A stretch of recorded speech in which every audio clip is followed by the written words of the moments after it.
A young, innocent girl was riding her bicycle around the house, and when her mother went to check on her after making lunch, she was gone, vanished without a trace. But 12 years later, workers renovating a property's garage discover something shocking beneath the concrete floor, a finding that would change everything. Cedar Brook Hollow wasn't the kind of place where children disappeared. The quiet, forested town nestled in the Pacific Northwest had always prided itself on its safety and community spirit. The town was characterized by its misty mornings, when fog would roll through the winding tree-lined roads, creating an almost ethereal landscape. Over the past decade, Cedar Brook Hollow had grown modestly with a few new developments sprouting up along its edges. The surge of Airbnb rentals had brought a steady stream of visitors as remote work made rural escapes more popular for city dwellers seeking temporary refuge in the tranquility of the forest. That afternoon in late May, Laura Forrester pulled into her driveway at exactly 3:17 p.m., just as she did most weekdays. At 40, her honey blonde hair was beginning to show strands of silver that she no longer bothered to hide. The lines around her eyes had deepened over the years, etched there by a grief no parent should ever have to bear. Laura switched off the engine of her aging car and gathered her pastry utensil box and uniform. As a pastry chef at the Morning Roost, she typically worked the early morning shift. She'd start her day at 5:30 a.m., preparing the day's pastries and desserts, and finish by mid-afternoon, allowing her to come home to an empty house that never stopped feeling too quiet. Laura Forrester was a mom, or used to be a mom, before her daughter Emily disappeared 12 years ago.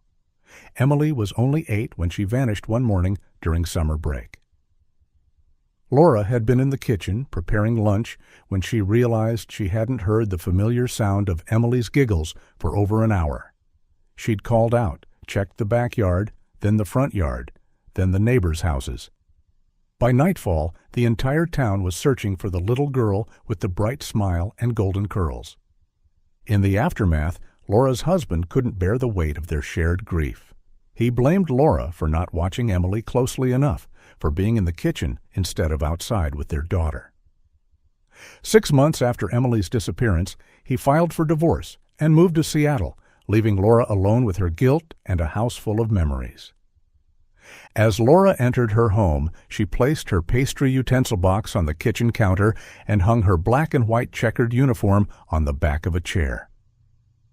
The house was quiet as always. She was about to head upstairs for a shower when her phone rang. The screen displayed a name she hadn't seen in years. Detective Dean Harlan. Dean had been the lead investigator on Emily's case. In the early days, he'd call Laura daily with updates, but as months turned to years and the case went cold, the calls had stopped. Now, Laura often had to reach out to the police department herself, only to be told there were no new leads. Her heart raced as she answered. "Detective Harlan?" "Miss Forrester, good afternoon." His voice was deeper than she remembered, perhaps aged by the years that had passed since they'd last spoken. "Are you at home?" "Yes, I just got back from work. Is everything okay?" There was a brief pause. "Something's come up related to Emily's case. It's important. Would it be all right if I came by to speak with you in person?" Laura's hand tightened around the phone. "Of course. Yes, please come. I'll be there in 15 minutes. After hanging up, Laura paced around her living room, straightening magazines that didn't need straightening, fluffing pillows that weren't flat. Her mind raced with possibilities. Had they found Emily? Was it her remains? Had someone confessed? The uncertainty was agonizing. When she saw the patrol car pull up outside her house through the front window, Laura was already waiting at the door. Detective Harlan stepped out, looking older than she remembered. His dark hair was now peppered with gray, and he carried himself with the slight stoop of someone who had spent too many years hunched over case files. "Ms. Forrester," he nodded as he approached the porch. "Please, call me Laura," she said, a formality they repeated every time they met, despite having known each other for over a decade now. "Laura," he corrected. Thank you for seeing me on such short notice." "Please come in," she said, stepping aside to let him enter. But he remained at the bottom of the porch steps. "Actually, I think it's better if you come with me. We've found something, an important piece of evidence related to Emily's case." Laura's breath caught in her throat. "What is it?" "We found Emily's bicycle," he said, his face serious. "The forensic team is investigating the location now." "Her bike? Where? How?" Laura's questions tumbled out. "It was discovered at an Airbnb property not far from here. It would be best if you came with me so you could identify it and confirm that it belongs to Emily." Laura didn't hesitate. She grabbed her purse from the hall table and locked the door behind her. As they drove through the familiar streets of Cedar Brook Hollow, Laura realized they were heading down Oak Ridge Road, a route she took daily on her way to work. When they pulled into the driveway of a large cedar-sided house, Laura felt a chill run through her. "I pass this house every day," she whispered, more to herself than to the detective. "I drive by here every single morning." Detective Harlan gave her a sympathetic look as he parked the car. "We'll figure this out, Laura." The property was bustling with activity. Police officers milled around, some taking photos, others talking in small groups. Yellow crime scene tape cordoned off the garage area, where several people in white forensic suits were working.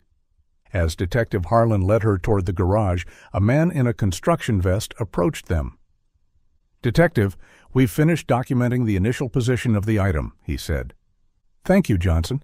Ms. Forrester, this is Ryan Johnson, the renovation foreman who discovered the bicycle." The construction worker nodded at Laura. "We were breaking up the concrete for plumbing repairs and to renovate the entire garage when we found it. It was completely buried under the floor." Laura followed them into the garage, where a section of the concrete floor had been broken away, revealing a pit about 3 feet deep. Lying at the bottom, partially covered in dirt and concrete dust, was a small pink bicycle with a white plastic basket attached to the front. Even covered in grime, Laura recognized it immediately. "That's hers," she said, her voice barely audible. "That's Emily's bike." She stepped closer to the edge of the pit, drawn by the sight of something her daughter had touched, had loved. The bike was rusted and deteriorated, but unmistakable. "Are you sure?" Detective Harlan asked gently. Laura nodded and pointed to the handlebars. "Those decorations, see the purple and pink streamers? Emily never let anyone take those off. She loved them." Her voice broke on the last word, and she covered her mouth with her hand. "The bike was deliberately placed here," the construction foreman added. "It wasn't just accidentally covered up during construction. It was buried deep, meant to be hidden." "Was there?" Laura couldn't finish the question, fear constricting her throat. Detective Harlan understood. "There are no human remains, Laura. Just the bicycle." Laura nodded, relief mingling with the renewed grief of seeing her daughter's possession after so long. "Thank you for confirming this for us," Detective Harlan said. "The forensic team will now extract the bicycle and analyze it for fingerprints and any traces of DNA. Though after 12 years underground, I'm not sure what they'll be able to find." "Have you spoken to anyone about this? The owners, or—" "We've contacted the property caretaker, a man named Ernest Mallory. One of my officers went to pick him up about half an hour ago. We also have the contact information for the last guests who stayed here. They checked out yesterday and live in Seattle. We're reaching out to them as well." Laura stared at the pink bicycle in the pit, the most tangible connection to her daughter she'd had in 12 years. For the first time in a long time, she felt something other than the dull ache of loss, a spark of hope. Laura felt rooted to the spot as she watched the forensic team work. She took several photos of the bike with her phone, careful not to disrupt the investigation. The forensic officers were meticulous, documenting every angle before preparing to remove the bicycle from its concrete tomb. "We'll treat this with the utmost care," a female forensic officer assured Laura, noticing her anxious gaze. "Every detail matters." As they continued their work, the sound of tires on gravel announced the arrival of another police vehicle. Through the garage's open door, Laura saw two uniformed officers escorting an older man toward the house. He appeared to be in his late 50s, with thinning gray hair and a weathered face. His posture was slightly stooped, and he walked with the careful steps of someone trying to appear smaller than he was. "That's Ernest Mallory, the property caretaker," Detective Harlan said, following Laura's gaze. "Let's go hear what he has to say." They walked outside to where the officers had brought the man to stand near the patrol car. Up close, Ernest Mallory looked even more weathered, with deep creases around his mouth and eyes that darted nervously between the detective and Laura. "Mr. Mallory," Detective Harlan began, "I'm Detective Dean Harlan, lead investigator in the Emily Forrester disappearance case. This is Laura Forrester, Emily's mother." Ernest nodded stiffly, not quite meeting either of their eyes. "I heard something was found. The officers wouldn't tell me much, just that I needed to come here right away." "We've discovered a child's bicycle buried under the concrete floor of the garage," Detective Harlan explained. "It has been identified as belonging to Emily Forrester, who disappeared 12 years ago at the age of 8. Ernest's eyes widened. "A bicycle under the concrete?" His voice rose slightly. "I don't know anything about that. I'm just the caretaker. I deal with the guests and property upkeep, that's all. But I do know the owner ordered a renovation on his garage." "How long have you been working as the caretaker for this property?" Detective Harlan asked. "About 10 years now, since Mr. Holloway decided to rent it out through Airbnb." "And who is Mr. Holloway?" Ernest shifted his weight from one foot to the other. "Vance Holloway. He's the owner. Lives in Zurich, Switzerland now. Has for years. He comes back once or twice a year to check on the property, but otherwise he trusts me to manage everything." Detective Harlan maintained eye contact with Ernest as he continued his questioning. "When was the garage floor last renovated or repaired?" "Not since I've been here," Ernest replied. "The house was built about 13 years ago. Mr. Holloway lived here for a few years before moving to Europe." Laura watched the exchange, trying to read Ernest's body language. There was something in the way he kept glancing at the garage, a nervousness that seemed excessive even under the circumstances. Detective Harlan's voice took on a harder edge. "Mr. Mallory, I'll be direct with you. The main suspects in this case at this point are the people who have had regular access to this property. That's you and the owner. For a guest to bury a bicycle under concrete would be highly unusual and difficult to accomplish." Ernest's face flushed red. "You think I had something to do with this? I wouldn't dare to do such a thing. I'm a property caretaker, not a criminal. I don't know anything about any missing girl or bicycle." "We'll need the records of all guests who have stayed here over the years," one of the uniformed officers said. Ernest nodded quickly. Of course. I can provide all of that. This property is one of the favorites in the area. Some guests have stayed for months, even a year or two, especially since remote work became common. I have all the records." "You're suggesting the bicycle could have been buried by a long-term guest?" Detective Harlan asked skeptically. "I'm not suggesting anything," Ernest said, raising his hands defensively. "I'm just saying I don't know how it got there. For all we know, it could have been there before I started working here." Detective Harlan exchanged glances with one of his officers, who pulled out a tablet and began tapping on the screen. After a moment, the officer spoke up. "According to county records, this property was built in 2010, about a year before Emily Forrester's disappearance in 2011. "Well, there you have it," Ernest said quickly. "The bike must have been placed there during construction, before the concrete was poured. I wasn't even working for Mr. Holloway then." Detective Harlan's expression remained impassive. "We'll need to speak with Mr. Holloway as soon as possible. In the meantime, Mr. Mallory, I'd appreciate it if you stayed in town and made yourself available for further questioning." Ernest nodded vigorously. Of course, Detective. I want to help any way I can. I'll give you any information you need. Laura watched as Detective Harlan directed his officers to coordinate with international law enforcement to contact Vance Holloway in Switzerland. The property would be thoroughly searched, and all guests who had stayed there would be contacted and interviewed. Detective Harlan turned to Laura. We've alerted the local media about the discovery. They'll probably be here soon. Would you like to make a statement? Laura shook her head. No, I don't think I can handle that right now. It's too much. I understand completely, he assured her. I'll have an officer escort you home. We'll keep you updated on everything we find.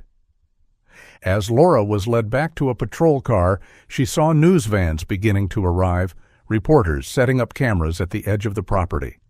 The sight of Emily's bicycle had awakened something in her, a desperate hope that had lain dormant for years. But with that hope came the fear of disappointment, of having her heart broken all over again. As the officer drove her home, Laura stared out the window at the familiar streets of Cedar Brook Hollow, seeing them with new eyes. Somewhere in this town, perhaps, were answers about what had happened to her daughter, and for the first time in 12 years, she felt like she might actually find them. Back at home, Laura thanked the police officer for the escort and went straight to her bedroom. Her mind was spinning with the events of the afternoon, the discovery of Emily's bicycle, the questioning of Ernest Mallory, the renewed investigation. She changed out of her work clothes into a comfortable pair of sweatpants and an old university sweatshirt, then padded barefoot to her home office. The room that had once been Emily's bedroom had been converted into a workspace years ago, when Laura could no longer bear to pass the door every day and see her daughter's things untouched, waiting for a return that never came. The walls were now a neutral beige instead of the bright yellow Emily had chosen, but Laura had kept a few of her daughter's drawings framed on the wall, unwilling to erase her completely. Laura sat down at her computer and logged into the online forum she had frequented for the past decade. Missing Children's Support Community. The group had become a lifeline for her over the years, connecting her with other parents who understood her pain and helping her navigate the complicated emotions that came with having a missing child. Her hands trembled slightly as she created a new post. Today, after 12 years, police found Emily's bicycle buried under concrete in the garage of an Airbnb rental property in town. I drive past this house every day on my way to work. The investigation is ongoing. I'm feeling overwhelmed with emotion, but wanted to update all of you who have supported me for so long. This could be the break we've been waiting for. She attached one of the photos she had taken of the bicycle in the pit and hit post. Almost immediately, notifications began to pop up as members of the community responded with messages of support and hope. As Laura scrolled through the replies, a notification appeared for her private messages. She clicked on it, expecting a message from one of the forum moderators or a longtime member she had become close with. Instead, what she saw made her gasp in shock and horror. The message contained a photo, one she recognized as a picture she had shared on the forum years ago of Emily riding her pink bicycle in front of their house. But this version had been grotesquely altered. Emily's smiling face had been replaced with what appeared to be a dead pig's head crudely photoshopped onto her daughter's body. "Oh my God," Laura whispered, her hand covering her mouth. Below the disturbing image was a short video clip. With trembling fingers, Laura hit play, immediately regretting her decision. The video showed someone chopping what appeared to be a pig's head, then wrapping it in transparent plastic wrap. The footage was grainy and poorly lit, but clear enough to be deeply disturbing. Accompanying the media was a message. "Your daughter's as dead as this pig. Just accept it and live with it." Laura felt bile rise in her throat. She slammed her laptop closed and rushed to the bathroom, barely making it before she vomited into the toilet. She retched until there was nothing left, then slumped against the cool tile wall, shaking. After several minutes, she gathered her strength and returned to the computer. She needed to document this before reporting it to Detective Harlan. Steeling herself, she opened the laptop again and took screenshots of the message, the altered photo, and the video. Then she typed a reply. "Who are you? If you're man enough to send this filth, you should be man enough to reveal yourself. Who would do something so cruel to a mother who has suffered for 12 years?" She clicked on the sender's username, hoping to find some information about who might have sent such a horrible message, but the profile was private. There were no followers or following counts visible, suggesting the account had been newly created solely for the purpose of sending her this message. Laura paced around the room, trying to calm her racing heart. After a few minutes, she returned to the computer and forced herself to watch the video again, this time looking for any details that might help identify the sender. She paused the video at various moments, carefully examining the background. There wasn't much to go on, just what appeared to be a wooden surface in an outdoor setting, possibly a table or butcher block. In the corner of one frame, she caught a glimpse of what might have been a type of pine tree visible through a window. Laura shared the photo and the video with the community and sent them to the detective too, hoping someone might recognize something she had missed. She posted it with a message explaining what had happened and asking for help identifying the account or any clues in the footage. As she was uploading her post, her phone rang. It was Detective Harlan. "I just saw what you sent me," he said without preamble. "When did you receive this?" "Just now," Laura replied, her voice steadier than she expected. "I posted an update about finding Emily's bike on my support forum, and this appeared in my private messages almost immediately. I've got our tech team analyzing the video and trying to trace the account," Detective Harlan said. "One thing I noticed right away, the trees in the background of the video look like European alpine evergreens, not the species we typically see around here.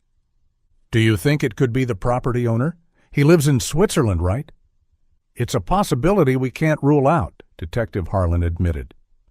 "The timing is suspicious. We contacted Ernest Mallory earlier today, and it's possible he alerted the owner. But it could also be someone completely unrelated, perhaps a troll who saw the news about the bicycle and decided to be cruel." "Have you found anything else at the house?" Laura asked. "We've conducted a thorough search of the entire property," Detective Harlan replied. "There are no signs of human remains or any other evidence related to Emily's case, which is positive. We're continuing to process the scene, but so far the bicycle is our only solid lead." "What about the guests? Have you reached any of them yet?" "We're still in the process of contacting them. As you can imagine, with years of rental history, it's going to be a slow process, but we're prioritizing long-term stays and anyone who was there around the time Emily disappeared." Detective Harlan paused, then continued. "Our forensic team has completed their preliminary examination of the bicycle. As we expected, they found no usable fingerprints or DNA samples. The bike has been underground too long, and the concrete and moisture have destroyed any biological evidence that might have been present." Laura closed her eyes, trying not to let disappointment overwhelm her. "So we're back to square one?" "Not at all," Detective Harlan assured her. "Finding the bicycle is a major breakthrough. It tells us that whoever was involved in Emily's disappearance had access to that property. It narrows our focus significantly." After they ended the call, Laura returned to her computer. Her forum post had generated dozens of new replies, with members offering analysis and support. Some agreed with Detective Harlan that the trees in the video appeared to be European species, while others pointed out inconsistencies in the footage that suggested it might be digitally altered or even generated by AI. Laura spent the next few hours reading and responding to comments, grateful for the distraction and the collective expertise of the community. With each supportive message, she felt a little stronger, a little more capable of facing whatever might come next in the investigation. But beneath it all ran a current of dread. Someone out there wanted her to stop looking for Emily. Someone wanted her to believe her daughter was dead, and that someone might have been watching her for years, waiting for the moment when hope returned to crush it once again. The remainder of the day and evening passed in a blur as Laura continued to engage with the online forum. The community had rallied around her, offering analysis of the disturbing video and photo as well as emotional support. Technical experts in the group had examined the footage, frame by frame. "The lighting is inconsistent between frames," one member wrote, "and there's a strange artifacting around the edges of the pig's head that suggests digital manipulation." "I work in video authentication," another commented. "This looks like a composite to me, real footage of butchering mixed with AI-generated elements to make it appear as though it happened in a specific location." Laura found herself clinging to these technical analyses, preferring to think about the mechanics of the video rather than its horrific content or what it might mean about Emily's fate. As the night grew later, she realized she had lost track of time completely. The digital clock on her computer showed it was nearly midnight. She logged out of the forum, promising to update the group if she learned anything new, and shut down her computer. Though exhausted, Laura knew sleep would be elusive. Her mind was too active, racing with scenarios and possibilities. Despite this, she went through the motions of her nighttime routine, washing her face, brushing her teeth, changing into pajamas. In bed, she stared at the ceiling, watching the shadows cast by passing car headlights. The bike buried in concrete, the disturbing altered photo, the pig's head video, Ernest Mallory's nervous demeanor, the property owner in Switzerland. The timing of it all seemed impossible to be coincidental. Laura shifted positions, trying to find comfort that wouldn't come. If the sender of that message was in Europe, as Detective Harlan had suggested, they were safely thousands of miles away, hiding behind a screen, tormenting her from a distance. But why? What could possibly motivate someone to be so cruel to a mother who had already endured the worst pain imaginable? And what about that final message? Just accept it and live with it. Was it meant to suggest that Emily was truly gone, that Laura should abandon her hope? Or was it a threat, a warning to stop pursuing the truth, now that evidence had been found? Hours passed, and sleep continued to elude her. Laura watched the digital numbers on her bedside clock change. 1:17 a.m., 2:42 a.m., 3:28 a.m. By 4 a.m., she had given up entirely. "This is ridiculous," she muttered to herself, switching on the bedside lamp. If she couldn't sleep, at least she could be productive. Laura got out of bed and changed into black jeans and a soft green sweater. She gathered her pastry utensil box, her chef's uniform, and her purse. It wasn't unusual for her to arrive at the morning roost early, though 4 a.m. was extreme even by her standards. But the bakery owner, Marge, had given Laura her own key to the back door years ago, trusting her completely with the business she had built over 3 decades. "The ovens don't care what time it is," Marge had told her, "and neither do I, as long as the pastries are good." The bakery had become Laura's sanctuary in the years after Emily's disappearance. There was something therapeutic about the precise measurements, the physical work of kneading dough, the transformative magic of heat, turning simple ingredients into something beautiful. In the kitchen, Laura could focus on creating something tangible, something that brought joy to others when she had been unable to protect what mattered most to her. She loaded her supplies into her car and backed out of the driveway. The streets of Cedar Brook Hollow were deserted at this hour, the only illumination coming from the occasional streetlight, and the faint glow of dawn beginning to lighten the eastern sky. Laura drove slowly, her mind still processing the events of the previous day. Perhaps by the time she finished her shift, there would be news from Detective Harlan. Perhaps they would have identified the sender of that horrible message or found some evidence on the bicycle that had been overlooked initially. As Laura drove the familiar route to the bakery, her headlights swept over the empty road ahead. The town was silent, most residents still hours away from waking. She followed the winding street that led toward downtown, automatically slowing as she approached the curve near the Airbnb house where Emily's bicycle had been found. Something caught her attention as she neared the property, a light visible through the trees, coming from one of the house's windows. Laura frowned. Detective Harlan had told her the property was under police investigation and no one should be there. As she watched, the light suddenly went out, plunging the house back into darkness. "That's odd," Laura murmured to herself. The police might have left an officer to guard the scene, but why would they be turning lights on and off at 4 a.m.? Acting on instinct, Laura slowed her car and turned onto the private road that led to the house. She drove cautiously, keeping her headlights on but approaching with care. As she drew nearer, she spotted a white van parked near the side of the house.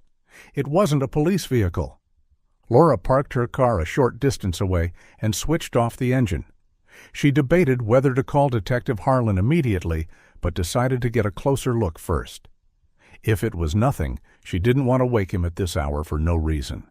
She stepped out of her car quietly, closing the door with a gentle push rather than a slam. The pre-dawn air was cool and damp against her skin as she moved toward the house, staying close to the tree line for cover. As she approached, Laura saw movement near the front of the property. A figure was walking hurriedly from the house toward the white van. Ernest Mallory, the caretaker. Even in the dim light, she recognized his stooped posture and nervous gait. Ernest was carrying something, though Laura couldn't make out what it was from her distance. He placed the item in the van and turned back toward the house, then froze as he heard the sound of Laura's footsteps on the gravel driveway. "Who's there?" he called out, his voice tight with alarm. Laura hesitated, then stepped into view. There was no point in hiding now.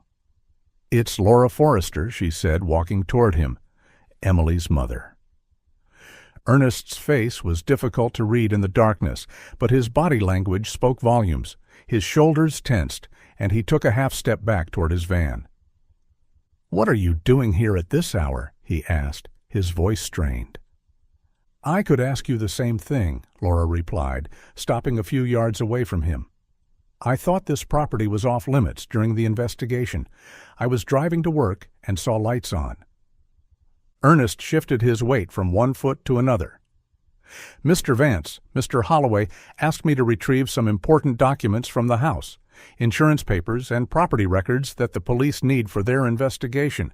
He got permission for me to collect them." Laura studied him, noticing how his eyes darted around, never settling on her face for more than a second. "At 4 a.m? "Mr. Holloway is in Switzerland. It's already mid-morning there," Ernest said quickly. "He called when he woke up and heard about what was happening. Said the police needed these papers right away, and I should get them as soon as possible."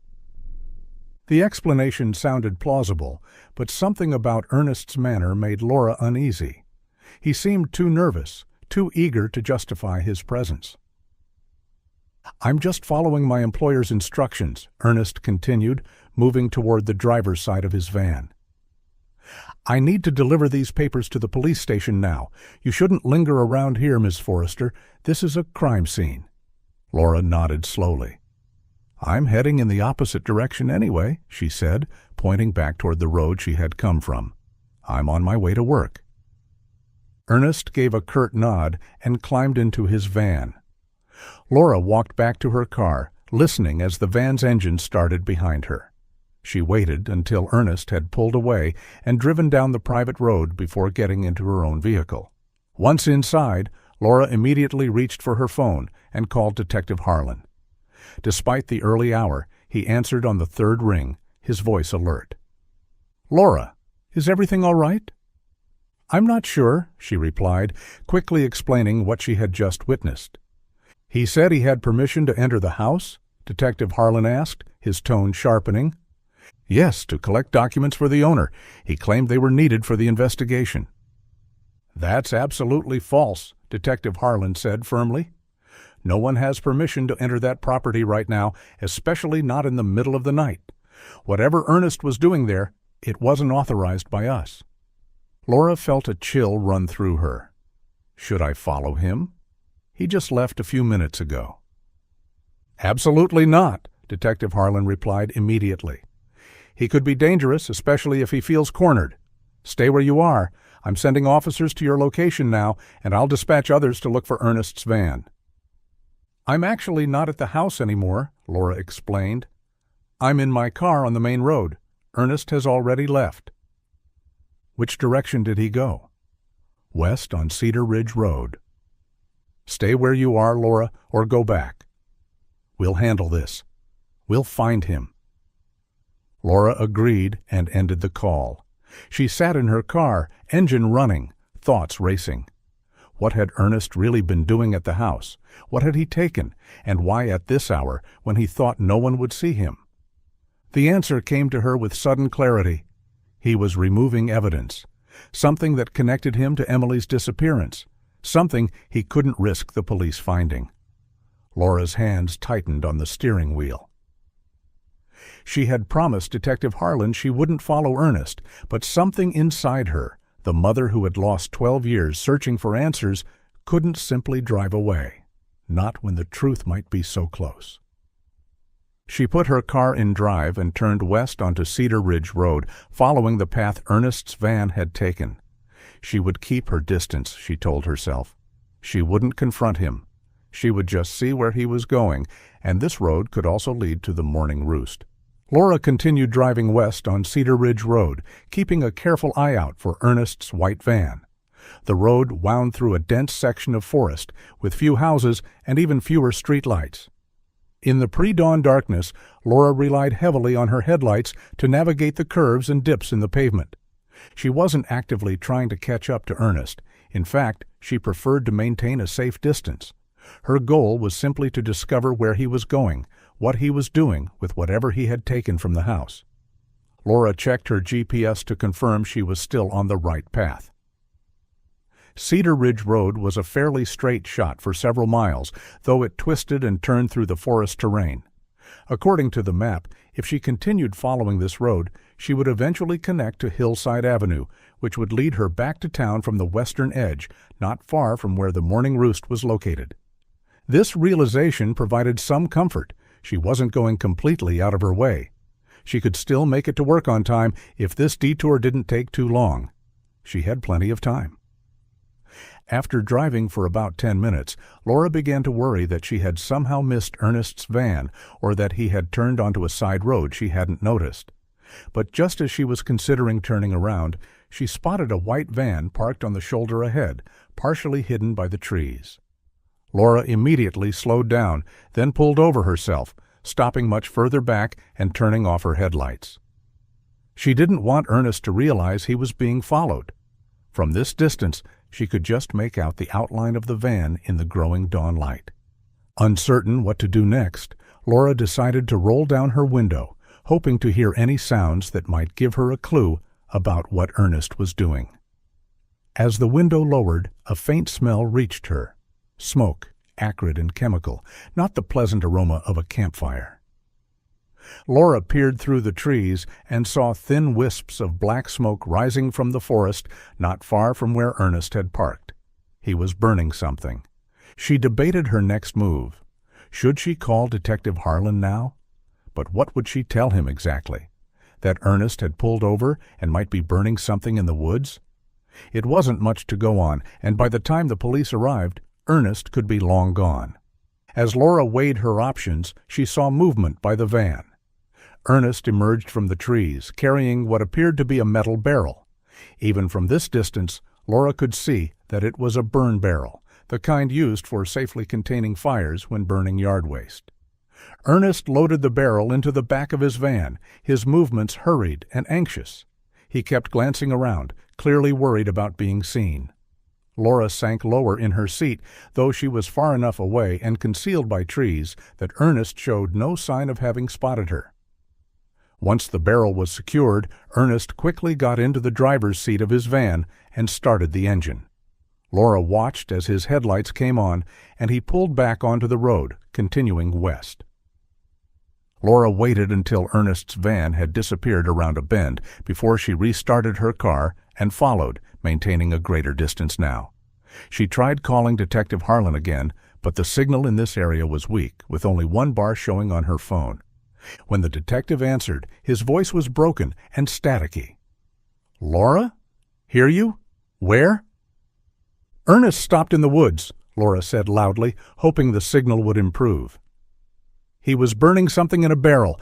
Now he's driving west on Cedar Ridge Road again." "Don't follow. Dangerous." The detective's voice cut in and out. "Police, coming." "I can't hear you clearly," Laura replied. "I'll try to call again when I have better signal." She ended the call, frustrated by the poor connection, but determined to keep Ernest in sight. Whatever he was doing, it was suspicious enough that he felt the need to do it secretly in the early hours of the morning. And given the timing, just hours after Emily's bicycle had been discovered, Laura couldn't help but think it was related to her daughter's case. The road continued to wind through the forest for several more miles before Laura noticed Ernest's van slowing down ahead. He turned onto a narrow side road that Laura might have missed if she hadn't been watching closely. She drove past the turn, then pulled over once she was out of sight. Checking her GPS, Laura saw that the side road led to a small residential area. Whispering Pines Lane, a cul-de-sac with only a handful of homes set far apart from each other. This must be where Ernest lived. Laura waited a few minutes, then slowly drove back to the turn. She took it carefully, keeping her headlights dim and moving at a crawl to minimize noise. The lane was narrow and densely forested on both sides, providing good cover as she advanced. After about a quarter mile, the trees thinned out, revealing a small clearing with several houses set well back from the road. Laura parked at the edge of the forest where her car would be less noticeable and used her phone's camera to zoom in on the scene. Ernest's van was parked in front of a modest single-story home with weathered blue siding. She watched as he unloaded the burn barrel from his van and carried it to the side of the house, disappearing from view temporarily. When Ernest returned to his van, Laura was surprised to see him wheeling what appeared to be a cart or trolley. It was difficult to make out details from this distance, but the object was distinctly red. A fire trolley, she realized with a start, the kind used to transport items through industrial facilities or warehouses. Ernest parked the trolley beside the van, its door already open, and hefted something heavy from the trolley into the vehicle. Then he wheeled the trolley back into the house. He was gone for quite a while, leaving Laura to wonder what he could possibly be doing that required such equipment. She checked her phone again, hoping the signal had improved, but still showed only one bar. She tried calling Detective Harlan anyway. "Detective, I'm on Whispering Pines Lane," she said as soon as he answered, speaking clearly and hoping he could hear her. "Ernest lives here. He's brought the burn barrel to his house, and now he has some kind of red trolley. I think he's moving something heavy." This time, the detective's voice came through more clearly. "Laura, listen to me. This is extremely dangerous. I need you to leave that area immediately. Our officers are on their way, but it will take them time to reach that location. Do not approach Ernest or his property." "I won't," Laura promised. "I'm staying in my car, well hidden." "I understand," Detective Harlan said, his tone softening slightly. "But your safety is paramount. Please, start driving back toward town now. We'll handle Ernest." Laura hesitated, torn between her desire to see what Ernest was doing and her recognition of the potential danger. "All right," she said finally. "I'm leaving now." But as she prepared to start her car, Laura saw Ernest emerging from his house again, pushing the fire trolley toward his van. Laura kept her gaze fixed on Ernest's house, watching as he struggled with the fire trolley at his van. He seemed to be unloading something heavy from the trolley into the vehicle, his movements labored and awkward. From her vantage point, Laura could see him bending and straining, but couldn't make out what he was handling. Once he had finished, leaving the van's rear doors open, Ernest pushed the empty trolley back toward his house. Laura quickly snapped several photos with her phone, zooming in as much as the device would allow. The images were grainy in the dim early morning light, but they might provide valuable evidence later. Why would he be moving heavy items at this hour, she wondered aloud. Especially right after the police found Emily's bicycle? The questions swirled in her mind as she continued to watch Ernest's house. After several minutes, he appeared again, pushing the trolley toward his van for the third time. Like before, he struggled to transfer whatever was on the trolley into the vehicle. This is the third trip, Laura thought. Once Ernest had completed the transfer, he loaded the trolley itself into the van before closing the doors. He then walked to the driver's side door and climbed in. She checked her phone signal again and called Detective Harlan, keeping her voice low despite the distance between her and Ernest's property. "Ernest is loading something from his house into his van using a fire trolley," she reported as soon as the detective answered. "He's made one trip already and has gone back inside for more." "Where exactly are you now?" Detective Harlan asked, his voice tense. "Still on Whispering Pines Lane, parked at the edge of the trees. I'm a good distance from his house. He can't see me." "But he's getting in the van," Laura said urgently. "I think he's about to leave." "Our officers are still several minutes out," Detective Harlan responded. "Can you see which direction he's heading without being spotted?" "Yes, there's only one road out of this cul-de-sac. He'll have to pass by me to leave." Laura watched as Ernest started his van and began to drive slowly down the lane toward the main road. She ducked down in her seat as the van approached, not wanting to be seen. "He's heading back toward Cedar Ridge Road," she whispered into the phone. As soon as Ernest's van had passed and turned onto the main road, Laura saw multiple police cruisers with lights flashing but no sirens racing toward the cul-de-sac. They must have been driving with their sirens off to avoid alerting Ernest to their approach. The first cruiser slowed as it neared the intersection, and Laura saw Detective Harlan inside, speaking urgently into his radio. The other police cars continued past, presumably in pursuit of Ernest's van. Laura started her car and pulled out onto the road, following the police vehicles at a distance. As she rounded a bend, she saw that the officers had formed a blockade across the road, stopping Ernest's van from proceeding. The police had positioned their vehicles strategically, leaving Ernest no path forward or backward.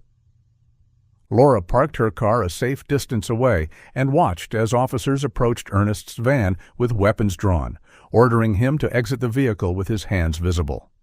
Ernest complied, stepping out slowly, his face a mask of resignation. Detective Harlan approached once Ernest had been secured and handcuffed. 2 officers stayed with the suspect, while others moved toward the rear of the van. With gloved hands, they opened the back doors. Laura couldn't see what was inside from her position, but she saw the officers' reactions, shock followed by urgent activity. Detective Harlan spoke rapidly into his radio, and within minutes, an ambulance arrived on the scene, its lights flashing against the trees. Unable to contain her curiosity and concern any longer, Laura got out of her car and walked toward the scene. A uniformed officer moved to intercept her, but Detective Harlan saw her and waved her through. "What did you find?" Laura asked as she approached the detective. Detective Harlan's expression was grim. "You should prepare yourself, Laura. This is difficult." He led her to the back of the van, where officers were carefully removing what appeared to be black body bags. There were 3 of them, each containing a human form. "They're alive," Detective Harlan said quickly, seeing the horror on Laura's face. "All 3 of them. They appear to be heavily sedated, but they're breathing." Laura stared at the body bags, her mind struggling to process what she was seeing. Is one of them Emily?" she whispered. Before Detective Harlan could answer, one of the medical technicians carefully unzipped the first bag, revealing the full figure of a young woman with pale blonde hair. Though the features were those of an adult, not the 8-year-old child Laura remembered, there was no mistaking her daughter's face. "Emily," Laura breathed, her legs nearly giving way beneath her. Detective Harlan caught her arm, steadying her. "We need to get them to the hospital immediately," a paramedic called out. "They're stable, but heavily drugged." Laura watched in stunned silence as the medical team carefully transferred the 3 body bags to stretchers and loaded them into the waiting ambulance. Emily and 2 other young women, all unconscious but alive. Across the road, Ernest stood in handcuffs between 2 officers. When he saw Laura looking at him, his face contorted with rage. "You should have accepted it," he shouted at her. "She's dead to me, and she would have been to you too if you hadn't interfered." Laura took a step toward him, anger surging through her body. "How could you?" she demanded. "How could you take her from me?" She was just a child. Ernest spat on the ground, his eyes blazing with a twisted hatred. "You should have just lived with it," he snarled. "That's enough," Detective Harlan interrupted, nodding to the officers to take Ernest away. They led him to a police cruiser and placed him in the back seat. "I recognize that line," Laura said, her voice shaking. "It's the same message I received online. Your daughter's as dead as this pig, just accept and live with it." It was him. He sent me that horrible message and video. "We'll add that to the charges," Detective Harlan assured her. "Right now, the priority is getting those women medical attention. Would you like to ride in the ambulance with Emily?" Laura nodded, unable to speak through the tightness in her throat. After 12 years of searching, of hoping against hope, her daughter was alive, changed, grown, traumatized beyond imagining, but alive. As she climbed into the ambulance beside Emily's stretcher, Laura gently took her daughter's hand. It was larger than she remembered, the fingers longer, the nails neatly trimmed, but unpolished. This was not the hand of the 8-year-old who had ridden away on her pink bicycle, but the hand of a young woman who had endured unimaginable horrors. "I'm here, Emily," Laura whispered, squeezing gently. "I never stopped looking for you. I never gave up." As the ambulance doors closed and the vehicle began to move, Laura held tight to her daughter's hand, vowing never to let go again. The ambulance raced through the morning streets of Cedar Brook Hollow, its siren cutting through the quiet dawn. Laura sat beside Emily's stretcher, holding her daughter's hand and studying her face. A face that had matured from the round-cheeked child in her memories to a young woman of 20. Emily's features were peaceful in unconsciousness, her breathing steady. The paramedic had assured Laura that her vital signs were stable, though they wouldn't know the full extent of her condition until they reached the hospital and doctors could perform a proper evaluation. "How long will she be unconscious?" Laura asked the paramedic who was monitoring Emily's vital signs. "Hard to say without knowing exactly what she was given," the paramedic replied. "But judging by her reactions to stimuli, I'd expect her to start coming around within a few hours once the drugs begin to wear off." The ambulance pulled into the emergency entrance of Cedar Brook Memorial Hospital, where a team of medical staff was waiting. The doors swung open, and Emily's stretcher was quickly unloaded and wheeled into the building, Laura following close behind. "We'll take her to Trauma Room 2, a doctor in blue scrubs directed. "The other 2 victims are in rooms 1 and 3. Laura listened as the paramedic briefed the hospital staff on Emily's condition, relaying vital signs and their observations during transport. The medical team worked efficiently, transferring Emily to a hospital bed and connecting her to monitors that displayed her heart rate, blood pressure, and oxygen levels. She waited outside until, after a while, a nurse approached and gently touched Laura's arm. "Ms. Forrester, the police would like to speak with you." Laura followed the nurse to a private waiting area where Detective Harlan was already waiting for her. "How is she?" he asked, as Laura sat down heavily in a chair across from him.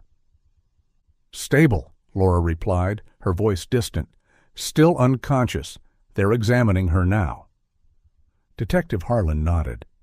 "We have officers stationed outside each of the women's rooms. They're safe now." "Have you identified the other 2 women?" Laura asked. "We believe so, tentatively," Detective Harlan said. Ernest's journal, along with missing persons reports that match their ages and physical descriptions, confirmed they are Kayla Bennett and Juliana Ramirez. Kayla went missing from Portland 11 years ago at age 9, and Juliana disappeared during a school field trip in Seattle 13 years ago, also when she was 9. Laura closed her eyes briefly, imagining the other mothers who would soon receive phone calls that would change their lives forever, just as her life had changed hours ago when Emily's bicycle was discovered. What about Ernest? Has he said anything? She asked, opening her eyes again. Not much beyond his outburst at the scene, Detective Harlan replied. He's invoked his right to an attorney, but we found plenty at his house. Journals, photographs, records he kept of the girls' development. It seems he maintained some twisted fantasy of being their caretaker rather than their captor. How did he keep them hidden for so long? Didn't anyone ever visit his house? The house has a storm bunker underneath it, converted into a soundproofed living area. From what we can tell, he kept them down there most of the time, especially when he had visitors, which was rare. He's something of a recluse. Laura shuddered at the thought of Emily and the other girls living underground for years, hidden away from the world in a bunker beneath their abductor's house. We also found his laptop, Detective Harlan continued. Our tech team has confirmed he was the one who sent you that manipulated photo and video. He created a new account just for that purpose. The video was, as some of your forum members suspected, digitally altered using AI to make it appear as though it was filmed in Europe. To throw suspicion on the property owner, Laura realized. Exactly. He was trying to shift the focus away from himself. We've been in contact with the Swiss authorities. They've interviewed Mr. Holloway. He admits to ordering the renovation, but denies any knowledge of this situation. That said, we'll continue to investigate his possible involvement. A doctor entered the waiting room. Ms. Forrester, I'm Dr. Patel. I've completed my initial examination of your daughter. Laura stood quickly. How is she? Is she awake? Not yet, but she's showing signs of emerging from sedation. Her physical condition is remarkably good considering the circumstances. She's undernourished, but not severely so, and we've found no signs of physical trauma beyond some old healed fractures in her left arm and right ankle. What about sexual abuse? Laura had forced herself to ask the question that had haunted her since Emily was found. Dr. Patel's expression had been carefully neutral. We found no evidence of sexual assault or abuse. From what all three women have told us, Ernest Mallory maintained what he called a fatherly relationship with them. It was controlling and psychologically abusive, but not sexual in nature. The relief Laura had felt at this news had been overwhelming. While the psychological trauma of Emily's captivity would take years to heal, knowing she had been spared that particular horror felt like a small mercy. When can I see her again? Laura asked. You can go in now if you'd like. We've moved her to a private room. She may begin to regain consciousness soon, and having a familiar presence could be helpful. Laura turned to Detective Harlan. I need to be with her. Of course, he nodded. I'll check in with you later. We'll need statements from all three women when they're able, but that can wait until they're medically cleared. Laura followed Dr. Patel through the hospital corridors to a room where a uniformed officer stood guard outside. Inside, Emily lay in a hospital bed, connected to various monitoring equipment. Her eyes were closed, but her breathing seemed different now, less deep, more natural. Laura pulled a chair close to the bed and once again took Emily's hand. I'm here, sweetheart, she said softly. You're safe now.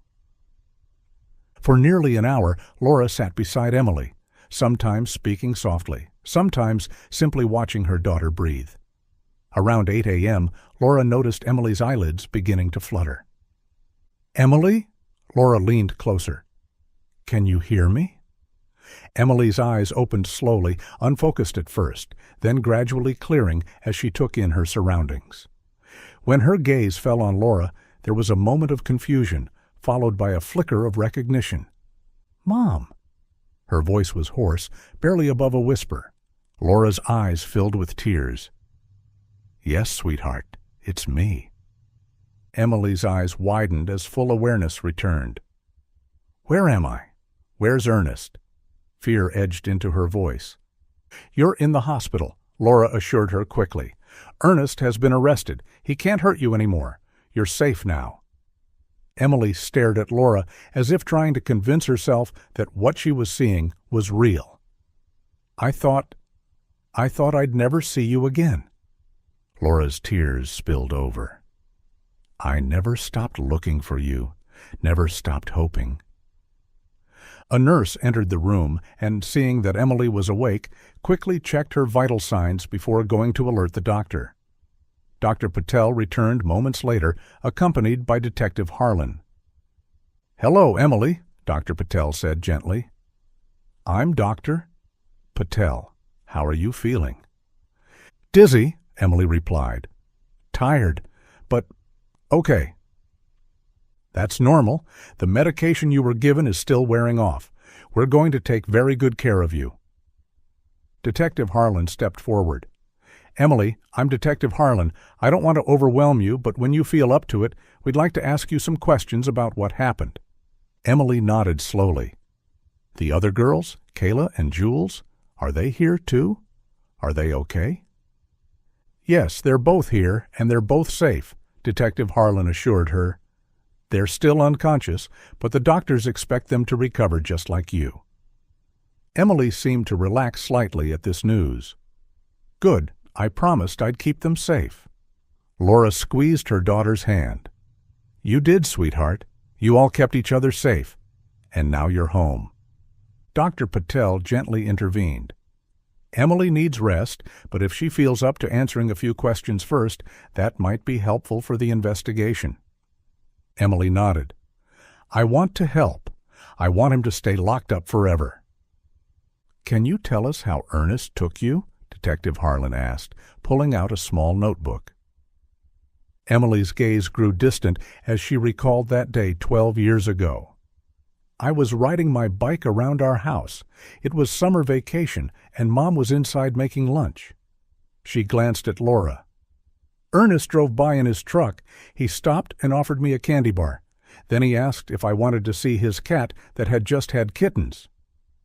Laura closed her eyes briefly, imagining the scene, her bright, trusting daughter being lured by such a common predator's tactic. "I said no at first," Emily continued, "but he said the kittens were in a garage nearby and I could bring my bike. I really wanted to see the kittens." Her voice broke. "There weren't any kittens. When we got to the empty house, I guess it was the Airbnb place before it was finished, he gave me a drink.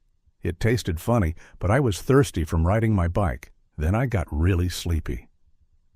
Detective Harlan nodded, making notes. "And then he took you to his house?" "Yes, to the bunker underneath. That's where I met Kayla. Jules came later. He told us there was a war outside, that our parents were dead, and he was protecting us." Emily's voice hardened. "But we figured out he was lying. We saw newspapers sometimes when he was careless. We knew there was no war." Laura listened, horrified but grateful that Emily was coherent enough to provide this information. The fact that she could recall these details clearly suggested her mind was intact despite the trauma and years of captivity. "Did he ever tell you why he took you?" Detective Harlan asked. Emily was quiet for a moment. "He said he was saving us from bad parents who didn't watch us closely enough, who didn't deserve us." She looked at Laura apologetically. "I knew that wasn't true about you, Mom. I knew you loved me." "We've been going through Ernest's journals," he'd told Laura during one such visit. "They provide a disturbing glimpse into his mindset. He believed he was rescuing girls from what he perceived as neglectful families. In Emily's case, he claimed he had observed her playing outside unsupervised several times before he took her." "I was in the kitchen," Laura had said, the old guilt resurfacing. "I could see the front yard from the window. I turned away for a few minutes to check the oven." "Laura, none of this was your fault," Detective Harlan had said firmly. "Predators like Ernest look for any opportunity, any semblance of normal life, to exploit. There's no way you could have predicted or prevented this." He continued, his tone grave. "We found evidence in Ernest's recent journal entries and on his computer. He was planning to move all three women to a new location. It appears he had ties to an international trafficking ring operating through the dark web. As the women neared adulthood, he was preparing to sell them. Laura gasped, her free hand going to her mouth. Emily's grip tightened on her other hand. He was getting nervous about keeping them as they got older, Detective Harlan continued. More difficult to control, more likely to resist or escape. According to the entries, he was planning to drug them and transport them this week. If you hadn't spotted him at the Airbnb property that night, Laura, and followed him. He didn't need to finish the sentence. If Laura hadn't been unable to sleep, if she hadn't decided to go to work early, if she hadn't noticed the light in the house and investigated, Emily and the other women might have disappeared again, this time perhaps forever. Detective Harlan nodded grimly. I'm sorry, Emily, but you're safe now, and what you've been able to tell us is helping us dismantle this entire operation. You're helping save other potential victims. Emily sat up straighter in her hospital bed, her jaw set in a determination that reminded Laura so much of the stubborn 8-year-old she'd been. Good. I want to help. I want to do whatever I can to make sure no one else goes through what we did. Laura felt a surge of pride at her daughter's strength and compassion, even after all she had endured. There's one more thing, Detective Harlan said. We've been able to confirm through Ernest's records and Mr. Holloway's testimony that Ernest was indeed involved in the construction of the Airbnb property before he officially became its caretaker. He knew Mr. Holloway from a previous job and helped design the house. He was present during the construction phase and had access to the site before the concrete was poured in the garage. So he buried the bike then, Laura concluded. To hide the evidence? Exactly. Mr. Holloway appears to have had no knowledge of Ernest's crimes. He's cooperating fully with the investigation, both here and in Switzerland.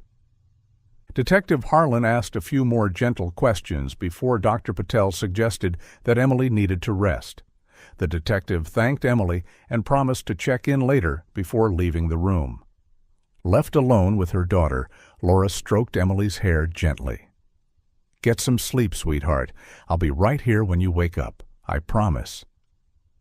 Emily's eyes were already drifting closed, the drug still in her system making it difficult for her to stay awake. Don't leave, she murmured. Never again, Laura promised, settling into the chair beside the bed. I'm staying right here.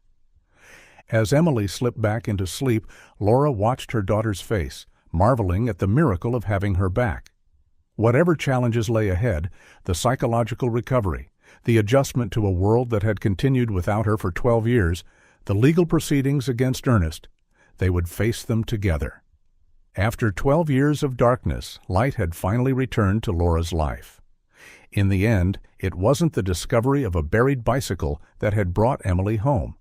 It was a mother's refusal to give up, a detective's dedication to a cold case, a daughter's will to survive, and the countless small decisions that had led Laura to drive past the Airbnb house at exactly the right moment on that fateful morning. Some might call it coincidence. Laura preferred to think of it as the universe finally setting right what had gone so terribly wrong 12 years before. Whatever it was, she was grateful for every moment, every challenge, every triumph that came with having her daughter home. After 12 years of darkness, they had found their way back to the light, together.